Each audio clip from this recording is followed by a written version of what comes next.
일, 통치라고 하는 제목으로 은혜를 나누고 기도하는 시간을 가지려고 합니다. 오늘 성경 내용은 바로 우리가 잘 알고 있는 구원받은 하나님의 백성들이 하나님 앞에서 찬송하며 예배하며 고백하는 그런 내용들이 기록이 되어 있습니다. 특별히 6절에 보니까 뭐라고 고백하냐 하면 할렐루야 주 우리 하나님 곧 전능하신 이가 통치하시도다. 여러분, 구원받고 하나님 앞에 서보니까 많은 것들을 깨닫게 되고 알게 되는데 그 가운데 하나가 모든 것을 하나님이 다스리시고 통치하셨구나 하는 것입니다. 우리는 하나님을 왕이시다, 또 우리가 기도할 때 주님 그렇게 고백하지 않습니까? 왕이라든지 주라고 하는 그 의미가 뭐냐면 우리를 다스리시고 지배하시고 통치하시고 인도하시는 나의 주인 또는 나의 왕이라는 그런 의미가 포함이 되어 있는 것입니다. 그래서 성경을 우리가 구약부터 신약까지 쭉 읽어보면 끊임없이 반복하는 것이 뭡니까? 하나님이 너희를 다스리시고 통치하시고 지배하시고 인도하신다. 그래서 결론이 하나님이 너의 왕이다. 예수님이 너희의 구주, 주님이시다. 이것을 일목요연하게 끊임없이 우리에게 말씀을 하고 있습니다. 그래서 시편 146편 10절에도 시온아 여호와는 영원히 다스리시고 내 하나님은 대대로 통치하시리로다. 할렐루야. 신약에만 이런 고백이 있는 것이 아니라 구약에도 하나님의 통치를 노래하고 있습니다. 자, 그렇다면 하나님이 우리의 왕이라면 그 왕이신 하나님이 우리를 통해서 역사하고 싶어하는 것이 뭘까 하는 거예요. 왕이면 전제 조건이 있죠. 왕이 될 수 있기 위해서는 뭐가 이루어져야 됩니까? 나라가 이루어져야 되는 거죠. 나라가 없는 왕은 의미가 없는 것입니다. 우리는 그 나라의 백성들입니다. 자, 백성들이 왕의 통치와 주권 가운데 살아가는 그 영역을 우리는 나라다 그렇게 표현을 하죠. 그래서 하나님은요, 구약에 성막을 세우는 걸로 만족하지 않고 성전을 세우는 걸로 만족하지 않으셨고 또 신약 시대에 교회를 세우는 것으로 결코 만족하지 않습니다. 그 모든 것은 하나를 위한 준비 과정에 불과합니다. 그 목표, 목적, 하나님의 의도, 오직 유일한 하나님의 뜻은 어디에 있냐? 하나님의 나라에 있다는 것입니다. 그 나라는 우리가 주기도문에도 나오죠. 나라가 임하옵시며. 이 말을 우리가 오늘 본문의 내용으로 쉽게 풀었으면 매일매일 하나님의 통치와 지배 아래 살게 하옵소서. 그게 주기도문에 나라가 임하옵시며라고 하는 것입니다. 그렇다면 신앙생활에 가장 중요한 것이 뭘까? 예배 잘 드리고 봉사 열심히 하고 순종하고 성경 많이 보고 기도 많이 하고 좋습니다. 그 모든 신앙생활의 근본적인 목표는 뭐냐면 그렇게 함으로 말미암아 하나님의 말씀과 하나님의 뜻과 성령의 감동에 뭐하기 위해서? 순종하기 위해서. 하나님이 통치하시니까 그 통치에 순종해야 하나님의 백성이고 하나님의 나라지요. 그래서 여러분, 우리 신앙생활의 가장 중요한 요소 가운데 하나가 뭐냐? 하나님의 통치 아래 거하는 거예요. 하나님의 지배 아래 거하는 거죠. 왜 하나님은 우리를 통치하실까? 하나님은 왕이시고 우리는 그의 백성을 삼으셔서 우리를 인도하지 않으면 안 될까? 두 가지 이유입니다. 첫 번째는 인간은 무능하기 때문에 하나님이 만들어 놓으셨지만 완전한 존재로 만들어 놓지를 않았습니다. 뭘 보면 알 수 있습니까? 우리를 보면 알 수 있지만 또 더 근본적인 모습을 보면 아담과 하와를 보면 알 수 있죠. 하나님 보시기 좋게 만들었지만 하나님께서 에덴 동산에 인도하셔 놓고 이를 주시고 뭐라고 얘기합니까? 동산 중앙에 있는 선악을 알게 하는 나무 열매는 먹지 말라. 그 유일한 금지가 그걸 먹지 말라. 아니 처음부터 안 먹도록 만들어 놨으면, 완벽하게 만들어 놨으면 그렇게 말씀을 하실 필요가 없었겠지요. 그런데 모르겠습니다. 우리에게 자유의지, 어떤 이성을 주어서 그런지 모르지만 아담과 하와는 범죄를 하고 말았어요. 그것은 뭐냐면 인간은 불완전한 존재라는 거예요. 하나님의 말씀에 전적으로 순종할 때에만 언제나 가치를 유지할 수 있는 그런 존재라는 것입니다. 오늘날도 보면요, 세상에 많은 사람들이 공허하고 우울하고 외롭고 쓸쓸함을 느낍니다. 그런데 그 마음의 허전함을 만드는 마음의 빈 공간은 바로 하나님의 통치, 지배 아래 있을 때 그 모든 것이 채워져서 가장 아름다운 인간의 모습을 갖추게 됩니다.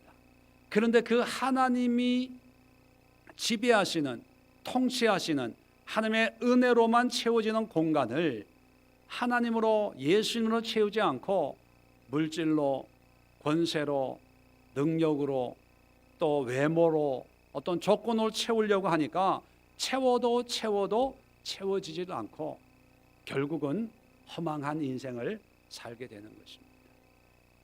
얼마 전에 돌아가신 김종필 옛날 국무총리도 국회의원을 9번이나 했다고 그러죠. 35살에 중앙정보부 부장이 되고 40대에 총리가 될 정도로 아주 승승장구했던 그런 사람이죠. 그런데 인생 말년에 그런 얘기를 했다고 그래요. 정치는 허업이다. 허업이 뭐냐면, 업이라고 하는 것은 일하는 거죠. 열심히 일하지만 내가 거두는 게 아무것도 없다는 거예요. 그렇게 승승장구했던 사람도 노년에 이 정치라는 거 하는 것은 아무것도 내가 가질 수 있는 게 아니고 다 다른 사람이 다 갖더라는 거예요. 국민이 갖고 다른 정파들이 갖고.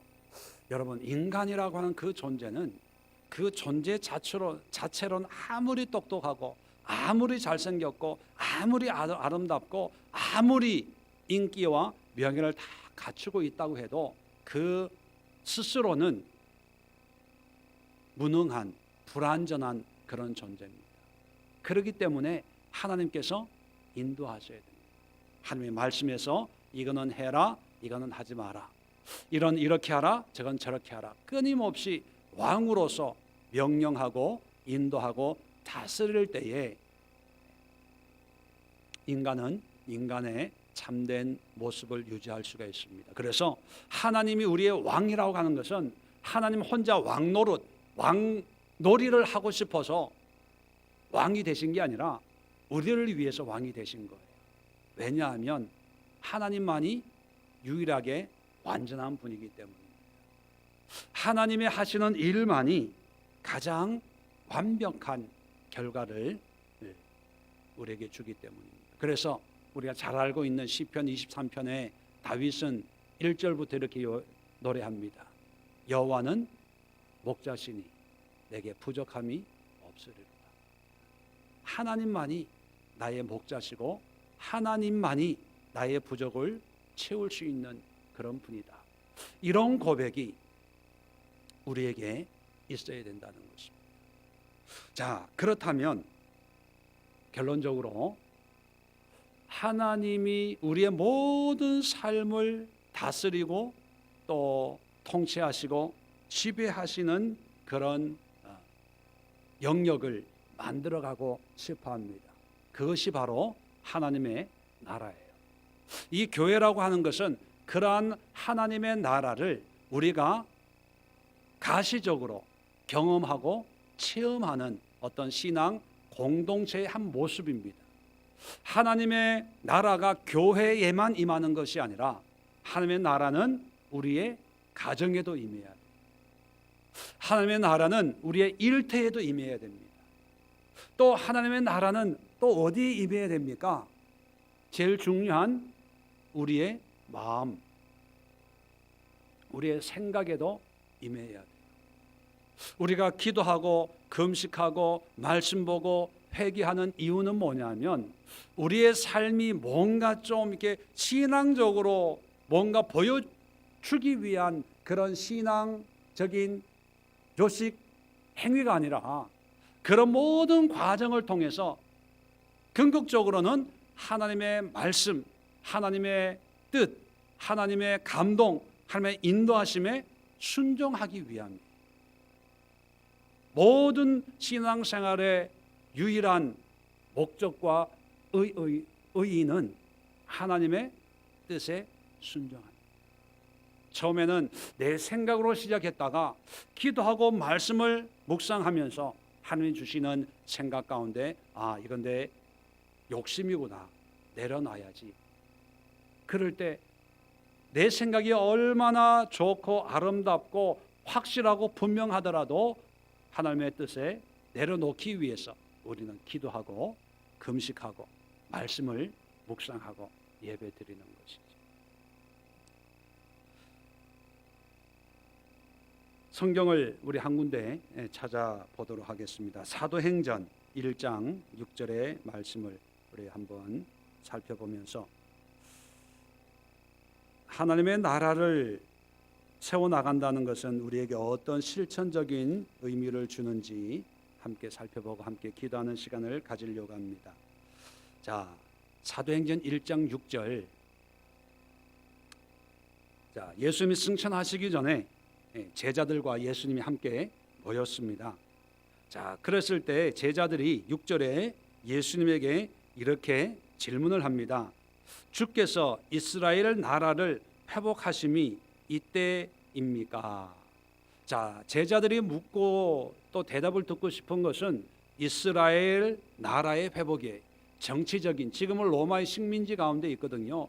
언제쯤이면 예수님이 메시아로서 이 모든 상황에서 독립할 수 있도록 일을 하시렵니까? 이렇게 물었다는 거죠. 자, 그랬을 때 7절에 때와 시기는 아버지께서 자기의 권한에 두셨으니 너희가 알 바 아니요. 자, 언제 독립이 이루어지겠습니까? 하는 것은 너희가 신경 쓸 것이 없다, 그렇게 말씀합니다. 그러니까 대답을 할 필요가 없다, 그런 뜻이죠. 자, 그런데 중요한 것이 오직 8절에 보면 오직 중요한 거라는 거예요. 그런 이스라엘 나라 회복에 신경 쓰지 말고 여기에 신경 쓰라는 거예요. 자, 오직 성령이 너희에게 임하시면 너희가 권능을 받고 예루살렘과 온 유대와 사마리아와 땅끝까지 이르러 내 증인이 되리라. 자, 하나님의 나라를 사는, 하나님이 다스리는 통치의 모습, 하나님이 세워가시는 나라의 모습이 8절 이 한 절에 압축되어 있습니다. 자, 성경을 읽으면서 이 요한복음 1장 8절의 내용 모르는 분들이 별로 없을 거예요. 그런데 우리는 특별히 이 1장 8절에 있는 이 말씀을 주로 어디에다가 적용을 하냐 하면 전도나 선교에 적용을 합니다. 그죠? 그런데 선교와 전도에 대한 의미도 되지만 그러나 그것보다 훨씬 큰 의미가 있는데 선교나 전도에 관한 말씀으로 우리가 상식처럼 그냥 이해가 굳어져 버렸어요. 그러다 보니까 전도나 선교보다 더 근본적인 예수님의 의도에 대해서는 깊이 생각을 하지 않습니다. 왜 교회에서 이 말씀을 전도와 선교로 말씀을 많이 할까? 교회들이 전도하고 싶어서 그런 거예요. 선교하고 싶어서 그런 거예요. 왜 전도하고 선교하고 싶어 합니까? 숫자 늘리려고 하는 거예요. 왜 숫자를 늘리려고 합니까? 재정 채우려고 하는 거예요. 왜 재정 채우려고 합니까? 목사들이 편하게 교회 건축하려고. 사람들에게 이렇게 부흥했습니다, 성공적인 목회를 하고 있습니다 라고 빨리 좀 보여주고 대접받고 싶어서.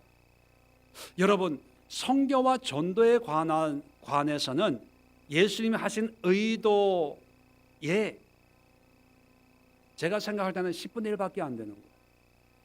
10분의 1. 10분의 1의 의미를 가지고 있는 그것을 우리는 전부라고 생각을 해요. 그런데 정작 중요한 10분의 9의 의미를 우리는 한 번도 생각하지 않고 이 말씀만 들으면 전도해야지. 자, 오늘 이 말씀의 진짜 의미를 우리 한번 생각해보고 이런 삶을 살도록 기도하도록 하려고 합니다. 자, 첫 번째, 성령이 너에게 임하시면. 여러분, 성령이 임한다는 것은 결국은 실체적으로 누가 임하는 거예요? 하나님이 임하시는 거예요. 왕이 임하시면 이 온 세상이 하나님의 소유 아닙니까? 하나님의 나라 아닙니까? 그 만왕의 왕이신 하나님이 나에게 임하시면 내가 결국 뭐가 되는 거예요? 하나님의 나라가 되는 거예요. 하나님의 나라. 하나님의 나라가 된다는 것은 내 안에 성령이 임하시면 나는 성령에 절대적으로 뭐 해야 되죠? 순종해야 되는 거예요. 순종. 그래서 우리는 성령이 임하옵소서, 성령 주시옵소서, 성령을 부어 주옵소서 그렇게 기도하고 하지만 사실은 성령은 뭐 부어주고 성령의 기름이 뭐 줄줄 흐르도록 임하는 게 아니라 성령은 하나님이 영이에요. 영이신 하나님을 우리가 가시적으로 표현적으로 그렇게 표현을 하는 거죠. 자, 하나님을 사모한다는 것은 전제 조건이 있습니다. 성령이 임하시면 내가 순종하겠습니다. 성령이 임하시면 권능이, 너희가 권능을 받고라고 생각을, 이 문자적으로 보면 성령이 임하면 권능도 같이 받는다고 생각하는데 아니에요. 성령이 임하셔서 그 성령에 순종할 때 권능이 나타나는 거예요. 이 권능은 내 권능이 아니기 때문에,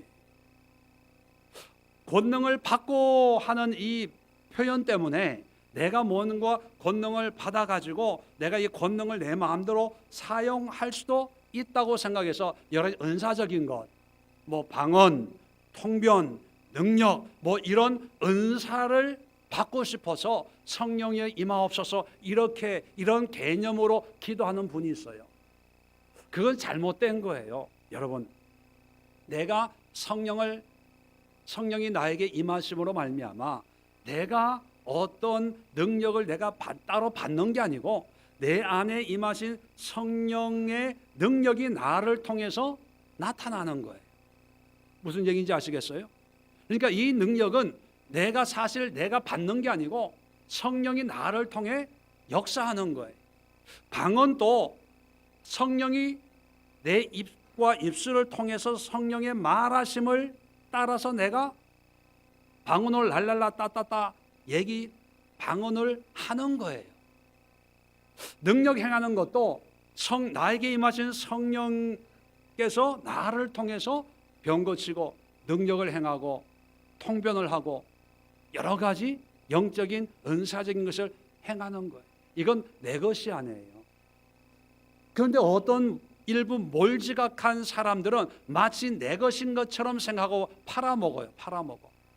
돈 가져와라, 기도해 줄게, 고쳐줄게, 돈 가져와라, 뭐 헌금해라, 뭐 해라 이러면서 그것은 하나님의 반드시 나중에 책망받습니다. 그리고요, 그렇게 얘기하는 사람의 끝을 보세요. 거의 대부분이 타락하고 끝이 좋지 않아요. 끝이. 왜냐하면 그건 하나님의 것이기 때문에. 자, 성령이 임하신다는 것은요, 내가 그 성령님께 순종하겠습니다, 복종하겠습니다 라고 할 때 능력이 나타난다는 거예요. 그러니까 성령이 너에게 의미적으로 풀어보면 성령이 임하시고 네가 그 성령에 순종하면 권능이 나타나게 될 것이고, 그래서 하나님의 역사, 하나님의 통치는 순종을 요구합니다. 순종. 자, 그러면 성령님만 우리에게 오실 때 순종해야 됩니까? 아니죠. 말씀으로도 하나님이 우리에게 순종을 요구하죠. 때로는 어떤 설교나 예배를 통해서 성령님이 깨닫게 하시고 알게 하시고 느끼게 하시는 그런 여러 가지의 방법으로 순종하게 하세요. 자, 그것만이 아니라 어떤 환경을 통해서도 하나님이 우리에게 순종을 요구하세요. 꿈을 통해서, 어떤 일들을 통해서, 그죠? 오늘 만난 어떤 사람을 통해서 그 사람과 대화하는 순간, 아, 하나님이 나보고 이렇게 하라고 하는 게 아닐까. 다시 말하면 성령이 임하시면이라고 하는 것은 우리의 모든 마음과 생각과 환경을 통해서 하나님이 말씀하시기에 우리는 모든 오감을 열어놓고 하나님의 말씀에 순종해야 된다. 그럴 때 권능이 나타나요. 자, 반대로 얘기하면 하나님의 능력이 나타나지 않는 것은 두 가지 이유밖에 없어요. 첫 번째는 성령의 임함이 없든지, 두 번째는 거기에 순종하지 않든지. 두 가지. 그래서 오늘 기도할 때 성령이여 임하옵소서. 내가 그동안의 나의 죄와 허물로 성령이 근심하고 말할 수도 없는 탄식으로 간구하고 있는 그런 성령의 모습이 느껴진다면 회개하는 것, 그리고 순종하겠습니다. 말씀대로 행하겠습니다. 그럴 때 능력이 나타나는 거죠. 자, 두 번째 8절에 계속해서 보면, 자, 예루살렘과 온 유대와 사마리아와 땅끝까지 이르러 내 증인이 되리라. 자, 보세요. 지금 제자들의 질문은 이스라엘 나라, 유대 나라 하나를 놓고 얘기해요. 근데 예수님은 그거는 알 바가 아니고 아예 이스라엘, 유대는 무시해버려요. 그리고 예루살렘과 온 유대와 사마리아와 땅끝까지. 자, 제자들의 관심은 이스라엘, 자기가 거하고 있는 자기의 나라, 민족에게만 관심이 있는데 예수님의 관심은 어디예요? 전 세계, 전 세계.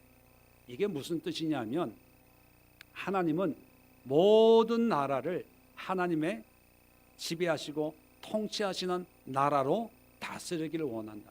그러니까 우리는 이것만, 나만, 우리 가정만, 우리 교회만 이런 생각을 가지고 있어서는 안 된다는 거예요. 어떤 사람들은 이런 기도를 합니다. 하나님, 나에게도 하나님의 나라가 임하게 하시고, 그래서 하나님 앞에 순종하게 하시고, 또 변화된 삶을 살게 하옵소서. 물론 기도해야 됩니다. 근데 그 모든 관심이 제자들처럼 나에게만 있어서는 안 된다는 거예요. 말만 꺼내면 내가 이렇게 했고, 내가 이렇게 했고, 내가 이렇게 했고, 내가 이렇게 했고, 내가 이렇게 하지 못해서 힘들고 막. 그래서 제자들처럼 상담할 때도 목사님 내가요 이랬는데요, 내가 만약에 그랬다면 예수님이 뭐라 그랬겠어요? 똑같겠죠. 네가 알 바 아니고. 성령이 임하면 김 집사, 이 집사, 박 집사 뿐만 아니라 다른 교회, 그죠? 똑같은 거죠. 다른 교회. 이 김포에 있는 교회들만이 아니라 한국에 있는 모든 교회, 한국에 있는 모든 교회뿐만 아니라 북한에 있는 교회, 그리고 동남아 저기 땅끝까지 있는 그런 교회들까지도 하나님이 다스리고 통치하시고 은혜 주기를 원하니까 거기에 관심을 좀 가져라. 그런 의미. 자, 그렇다면 이게 무슨 의미를 우리에게 주냐 하면, 여러분, 하나님의 통치가 나의 관심 있는, 내가 또 일하고 있는 어떤 한 부분, 한 가정, 섬기는 교회만의 문제가 아니라 하나님의 나라가 온 땅에 회복되기를 위해서 우리는 수고해야 된다. 기도해야 된다. 만나는 사람. 그래서 어떤 면에서 전도에 어떤 의미가 포함이 되어 있고, 다른 나라 어떤 의미에서 선교의 의미가 포함이 되어 있습니다. 근데 더 나아가서 이것은 몇몇 사람들에게만 해당되는 것이 아니라 모든 믿는 사람들에게 해당되는 것이죠. 전도의 은사가 있고 선교를 하는 선교사님의 문제가 아니라 우리 모든 사람들의 문제라는 거예요. 그것은 뭐냐면 우리의 어떤 자기 중심적인 영역을 깨뜨리고 열린 신앙, 모든 것을 통해서 다스리고 통치하고자 하는 하나님의 도구가 되어야 된다는 거예요. 좀 더 구체적으로 말씀을 드리면, 이제 나의 문제에서 벗어났다면 이제 내 문제를 가지고도 물론 기도해야 되겠죠. 나의 변화를 통해서. 그런데 옆에 있는 사람, 오늘 처음 만난 사람, 또 어떤 환난 당한 사람들을 보더라도 무시하고 무관심해서는 안 된다는 거예요. 내가 그 사람을 오늘 만나서 저 사람도 하나님의 통치 가운데 살기를 원한다는 생각을 하나님이 주셨다는 얘기는, 하나님은 나를 통해서 저 사람에게 뭔가 영향력을 끼칠 수 있도록 도구로 쓰실지도 모른다는 거예요. 그러면 순종해야지요. 제자들처럼 이스라엘 나라에만 관심을 가지지 말고 사마리아를 하나님의 나라로 만들기 위해서 헌신해야지. 이방 로마를 위해서도 수고하고 헌신해야지요. 다른 할례 없는 그런 이방 민족들을 위해서도 헌신해야지. 그래서 12 제자들이 다 흩어진 성령의 순종했어.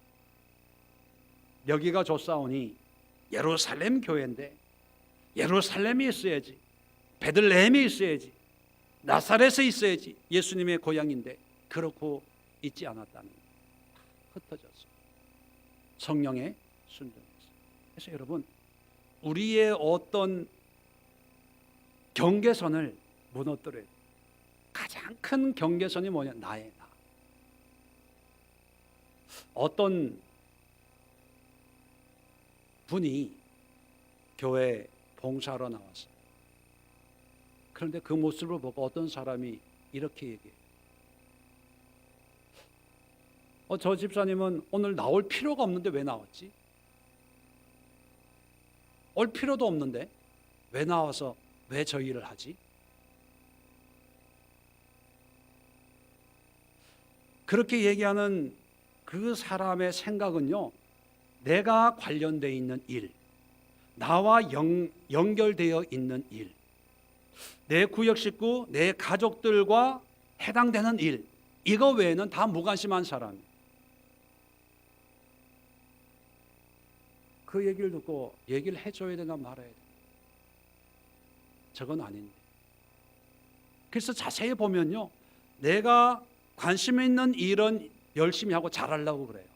그런데 내가 관심 없는 일은 생각도 안 해요. 관심도 없어. 괜히 갔다가 엮일까 봐 아예 근처 오지도 않아요. 근데 자기가 하고 있는 일은 잘해가지고 칭찬받고 인정받고 싶어요. 그건 하나님의 나라가 아니에요. 결코. 그리고 그런 생각으로는 하나님의 나라가 임할 수가 없어요. 왜요? 순종이 안 되거든요. 하나님은 예루살렘과 유다와 땅끝까지 이르러 증인이 되라 그러는데, 이 사람은 아직도 이스라엘 나라에만 관심이 있으니까 그건 신경 쓰지 마, 생각하지 마, 이걸 해. 그래도 그걸 못하는 거예요. 그러니까 하나님의 나라가 회복될 수가 없는 거죠. 여러분, 하나님의 나라는 나의 생각을 깨뜨리고 나의 경계를 깨뜨리고 나는 여기까지가 최고야 했던 그 생각을 깨뜨려야 순종하게 되는 거예요. 그게 깨뜨리지 않으면 하나님 앞에 기도할 때 어떤 기도를 하는지 아세요? 하나님, 내가 할 만큼 다 했잖아요. 더 이상 내가 뭘 더 해야 됩니까? 그렇게 기도해요. 그럴 때 하나님은 아마 이런 대답을 하실 것 같아요. 네가 할 만큼 한 건 네가 하고 싶은 것만 했잖아. 할 만큼 한 것은 자기가 요 정도는 해도 되겠다 하고 싶은 것만 한 거예요. 사실 할 수 있는 거 다 한 게 아니거든요. 그 자체가 하나님의 통치 가운데 산 적이 없는 거예요. 하나님의 말씀을 해도 결국은 최종 결제는 자기가 하고 싶은 것만 하는 거죠. 그리고 자기가 하면서 핑계를 말씀으로, 하나님으로 핑계를 댄 것뿐입니다. 여러분, 하나님의 나라는요, 우리의 경계를 무너뜨리는, 그 경계 가운데 가장 강력한 경계가 나예요. 자아의 경계를 내가 없어져요. 그래서 이게 얼마나 강하냐. 성경이 죽여라. 누굴 죽여요? 너를 죽여라. 그래서 바울은 날마다 나는 죽노라. 이게 얼마나 큰 문제였으면 살인하지 말라고 성경에 분명히 말씀했는데도 나는 날마다 죽노라. 그렇게 고백을 하고 있습니다. 자, 그 다음에 세 번째는 8절 계속해서 내 증인이 되리라. 자, 이 증인, 아마 설교를 많이 들었을 거예요. 아까도 말씀드린 것처럼 이 증인의 의미를 전도자, 선교하는 그런 복음을 전하는 사람의 모습으로 이해를 합니다. 예, 맞아요. 그런데 원래의 의도는요, 증인은요, 순교자와 똑같은 의미를 가지고 있습니다.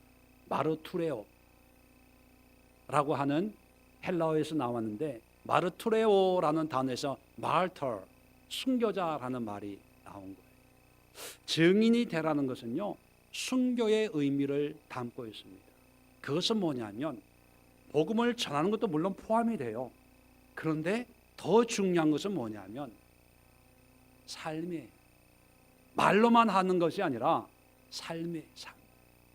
정치인들이 욕을 먹는 이유가 뭡니까? 말을 못해서 욕을 먹어요. 그렇게 살지를 못해서 욕을 먹어요. 살지 못해서 욕을 먹어요. 왜요? 말보다 더 중요한 게 삶이거든요. 전도는 해요. 전도하러 갑시다 하면 전도 뭐 해요. 그런데 우리는 전도하는 것으로 다 했다고 칭찬해줘요. 어떤 교회에서는 막 뭐 전도 대장도 시키고 상도 주고 선물도 주고, 몇 명 전도 10명 전도했네, 20명 전도했네, 시켜 세우고 간증도 시켜요. 그런데 그것은 이 성경적인 의미하고는 맞지 않아요. 증인이라고 하는 것은요, 법정에서 내가 예수를 만났습니다, 예수님이 나의 구주입니다, 이게 말로만 하는 그런 의미가 아니에요. 원래는 증인이라고 하는 것은 내가 예수님이 나의 왕이시고 나의 구주인 것을 믿고 그 예수님을 나의 왕으로 섬기면서 사는 사람들이거든요. 그것이 증인이 되라, 마르투레오가 되라, 이런 의미인데, 우리는 삶보다는 이벤트성으로 예수님에 대해서, 성경에 대해서, 신앙에 대해서 얘기해 주는 것으로 증인의 노릇을 다 하고 있는 줄로 그렇게 이해를 하고 있어요. 그러다 보니까 이 예수님이 말씀하고자 하는 이 의도와는 정말 다른 작은 부분으로만 이해하고 성경을 넘어가고 있다는 거죠. 하나님의 통치는, 하나님이 나에게 감동을 주셔서 저 사람에게 전도하래, 예수님 믿으세요, 교회 나와서 신앙생활 열심히 합시다, 이것도 하나님의 성령의 인도죠. 그러나 더 근본적인 것은 내 삶이, 나의 왕은 오직 예수 그리스도 한 분밖에 없습니다, 이러한 모습을 보여주는 거예요.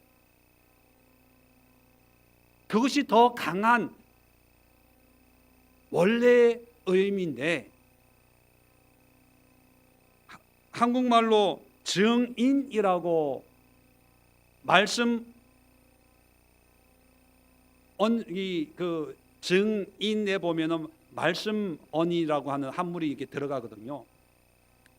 말로 뭔가 설명하고 증언해주고 또 입증해주는 것이 증인의 전부라고 이렇게 어렴풋하게 들으면서 나는 그렇게 살지 못해도 또 그런 삶과 상관이 없어도 내가 듣고 보고 알고 있는 내용에 대해서 예수가 하나님이래요.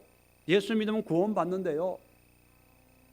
예배드리고 기도하면 하나님이 기뻐하신대요 라고 그냥 그런 쪽에 어떤 정보와 지식을 전달해 주는 정도로 아주 약화를 시켰다는 거죠.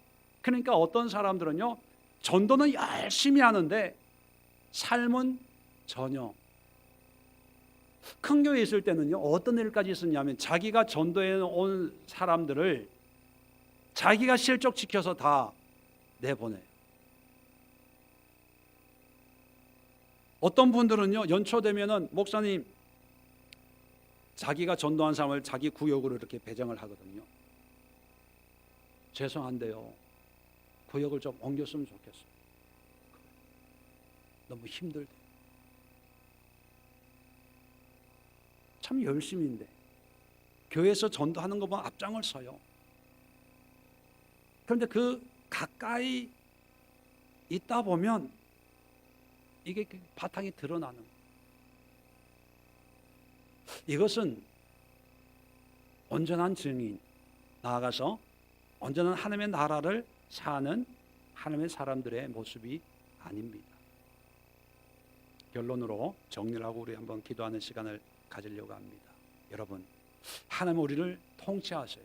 왜요? 하나님은 왕이시기 때문에. 하나님은 통치하는데 그 통치의 영역이 내 마음, 우리 가정, 우리 교회만이 아니라 모든 사람, 모든 삶의 전 영역을 다스리고 또 인도하시기를 원합니다. 그렇기 때문에 하나님은 우리를 하나님의 자녀로 부르신 목적은 내가 나중에 구원받아 천국 가기 위해서, 그걸 위해서 목적으로 하는 게 아닙니다. 그것은 상급이죠. 믿음에 대한 보상이고, 이 땅에서 믿는다면 하나님은 이 땅에서 우리를 통해서 하나님의 나라를 세우기를 원하세요. 하나님의 나라를. 교회 세웠다, 교회 10개 건축했다, 이걸로 만족하지 마세요. 1000개, 10,000개 세워도요, 하나님의 나라를 경험하지 못한 삶은 하나님과 관계 없어요. 하나님이 원하시는 목적이 바로 하나님의 나라. 그럼 그 나라를 어떻게 세우냐? 사도행전 1장 8절처럼 성령이 임하셔요. 근데 당연 성령이 임하는 목적은 뭐냐면 우리가 순종하기. 성령이 임하시고 그 성령에 순종하면 반드시 능력은 나타나게 돼 있어요. 왜요? 하나님의 능력이니까. 그러니까 능력 달라고 굳이 기도할 필요가 없어요. 성령이 임하시고 성령에 순종해 보세요. 두 번째는 한계를 뛰어넘으세요. 내가 할 수 있는 것은 이거밖에, 이만큼 했어. 더 이상은 할 수 없어. 더 이상은 갈 수 없어. 더 이상은 참을 수 없어. 여러분, 그것은 하나님의 통치에 맞지 않는 것. 결정은 누가 하는 거예요? 하나님이 하시는 거예요. 하나님은 지경을 넓어지고 규모가 넓어지고 폭이 넓어지고 깊이가 더하고 높이가 더하는 하나님의 분량으로 우리가 신앙이 성장해야지. 성경에 그런 말씀도 있잖아요. 하나님의 장성한 분량에 이르기까지. 근데 항상 우리는 우리 분량에 참을 만큼 참았다가 폭발해요. 왜? 내 분량으로. 인내할 만큼 했다가 내가 그냥 저질러 버려요. 여러분, 그것은 하나님의 나라가 아닙니다. 그런 상황, 여건이 있다 하더라도 이것은 내 한계구나. 그렇다면 하나님의 한계는 어디입니까?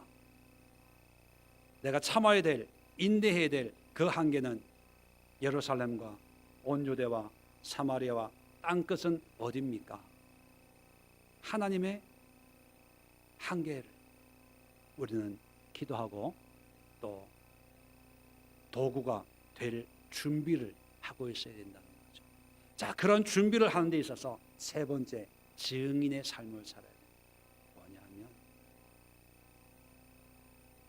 참으려고 하지 말고 인내하려고 노력하지 말고 그냥 하나님의 뜻에, 왕이신 하나님의 뜻에 순종하는 그런 삶을 살아갈 수 있는 그러한 증인이 될 수 있도록 우리는 기도하고 하나님의 은혜를 구해야 됩니다. 그것이 바로 나를 통해서 하나님의 나라가 확장되는 거예요. 그러다 보면 조금씩 많지는 않지만 내 마음에 하나님의 은혜가 임하고 또 기쁨이 임하고 감사가 임하고 그러다가 능력이 임하고 조금씩 이것이 하나님의 뜻이구나, 이것이 믿음이구나, 이렇게 사는 것이 믿음 생활하는구나 알아가는 거죠. 그래서 증인이라고 하는 것은 말로 다 쏟아내는 것이 아니라 삶으로 살아내는 거예요. 그래서 제자들이 나중에 다 순교하는 모습을, 그것도 다 전 세계에 흩어져 가지고, 그게 증인의 삶, 순교자의 삶. 오늘날 예수 믿기 때문에 순교의 길을 가야 될 환경은 우리나라에는 아직 없습니다. 그러나 순교의 각오를 가지고 우리의 삶, 어떤 핍박도, 어떤 손해도, 어떤 역경도, 힘듦도 왕이신 하나님의 뜻에 순종하겠다는 그런 거룩한 고백으로 인내해 나갈 때, 그것이 바로 순교자의 모습이 아니겠습니까? 오늘 함께 이 말씀을 묵상하면서 하나님, 나를 지배하시고 통치하시고 다스려 주옵소서. 간절한 마음으로 함께 기도하는 시간 갖도록 하겠습니다. 기도하기 전에 먼저 집사님 눌러주시고 함께